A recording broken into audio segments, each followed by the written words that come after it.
हम सभी ये जानते हैं कि मार्च को लिम्फेडिमा अवेयरनेस मंथ कहते हैं। लिम्फेडिमा को हिंदी में सूजन, जो कि हाथों की सूजन हो सकती है या पैरों की सूजन हो सकती है, जिसे जब बहुत लिम्फेडिमा बढ़ जाता है स्पेशली पैरों का, तो उसे रूरल एरियाज में हाथी पांव कह के भी संबोधित किया जाता था। इस वीडियो सेशन में हम ये जानेंगे कि लिम्फेडिमा क्या है, लिम्फेडिमा के कारण क्या है, क्या किसी तरीके का इन्फेक्शन है इसका कारण, लिम्फेडिमा का बचाव कैसे करें, और जिन्हें भी लिम्फेडिमा हो गया है वो इसको क्योर कैसे कर सकते हैं, इसको ट्रीटमेंट कैसे कर सकते हैं। तो बढ़ते हैं पहले क्वेश्चन की तरफ। लिम्फेडिमा क्या है? लिम्फेडिमा एक तरीके की सूजन है जो हाथों में या पैरों में हो जाती है, स्पेशली जब भी कभी उस रीजन में जो लिम्फ नोड होते हैं, जिसे आम बोलचाल की भाषा में लोग लिम्फ ग्लैंड बोलते हैं, कि सर्जरी में जब उन लिम्फ ग्लैंड्स को रिमूव किया जाता है, और अगर बहुत ज़्यादा लिम्फ ग्लैंड्स रिमूव किए जाते हैं या सर्जरी ऐसे किसी सेंटर पे की जाती है जहां इसकी एक्सपर्टीज़ ना हो, लिम्फ ग्लैंड को किस तरीके से रिमूव करना चाहिए, कैसे सर्जरी के पहले और सर्जरी के दौरान या सर्जरी के बाद क्या प्रिकॉशन लें जिससे पेशेंट को फ्यूचर में लिम्फेडिमा ना हो, तभी ये डेवलप होता है। मेजॉरिटी ऑफ द सर्जरीज जो कि ब्रेस्ट कैंसर सर्जरीज की जाती हैं, उसमें लिम्फेडिमा के एपिसोड्स बहुत कम होते हैं अगर केयरफुली लिम्फ ग्लैंड्स को डील किया जाए तो सर्जिकली। लिम्फेडिमा पैरों में भी होता है जब कभी ऐसे पेशेंट्स का इलाज किया जाता है जिनको मेल जननांगों में कैंसर होता है, जैसे प्रोस्टेट कैंसर की सर्जरी के बाद, या कि सीए पेनिस की सर्जरी के बाद, या किसी तरीके का इंग्वाइनल लिम्फ नोड हो या सार्कोमा हुआ हो पैरों में। जब कभी ऐसी सर्जरीज की जाती हैं जहाँ पे ब्लड वेसल्स और आसपास की लिम्फ ग्लैंड्स या लिम्फ नोड्स में रिमूवल या डिसेक्शन होता है, तो सर्जरी के कुछ समय बाद पैरों में भी सूजन आ सकती है। कुछ जगह पे पैरों के लिम्फेडिमा, जहाँ सर्जरी के बिना लिम्फेडिमा डेवलप होता है, वहाँ उसे हाथी पांव या फाइलेरिया का भी नाम दिया जाता है। ये एक तरीके के मच्छर के काटने से होता है और इस बीमारी को फाइलेरियासिस कहते हैं। हम यहाँ बात करेंगे सर्जरी के बाद होने वाले लिम्फेडिमा की।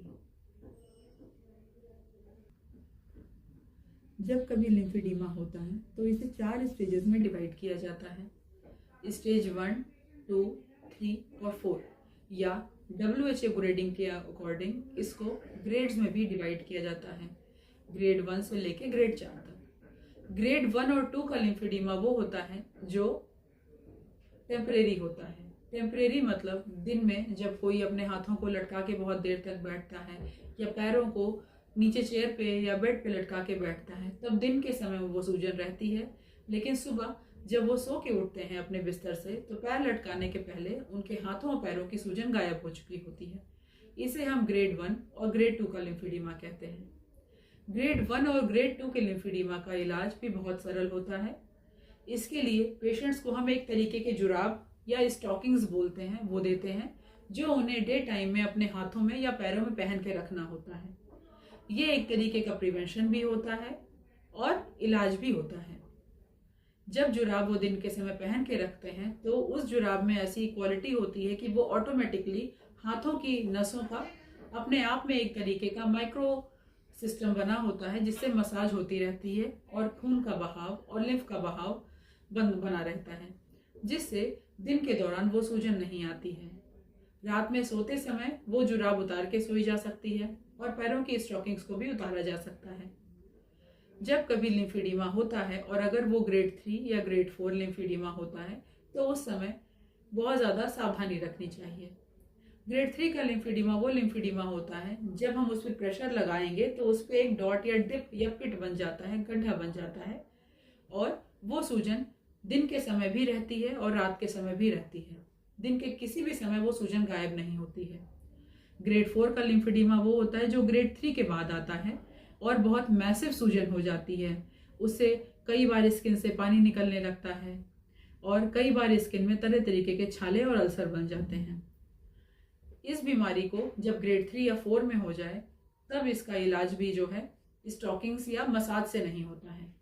उस केस में मशीनों द्वारा ही मसाज की जाती है ग्रेड 3 में, और सर्जरी द्वारा क्योर किया जाता है ग्रेड 4 में।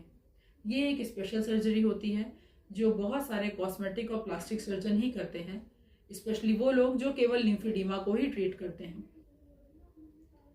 जब भी कभी लिम्फेडिमा होता है तो उसमें हम स्पेशल तरीके की मसाज और हाथों की कसरत, जिसे हम हाथों की फिजियोथेरेपी बोलते हैं, वो पेशेंट्स को सिखाते हैं। ब्रेस्ट कैंसर सर्जरी के बाद, सर्जरी होने के 2 या 3 दिन बाद ही हम वो कसरत पेशेंट को सिखा देते हैं, जिससे पेशेंट के कंधे, शोल्डर, एल्बो और हाथों की पेशेंट खुद से मसाज और कसरत करते हैं दिन में 5 से 10 मिनट समय निकालकर, जिससे वो लिम्फेडिमा उनको रेडिएशन के बाद या लंबे समय के बाद नहीं होता है।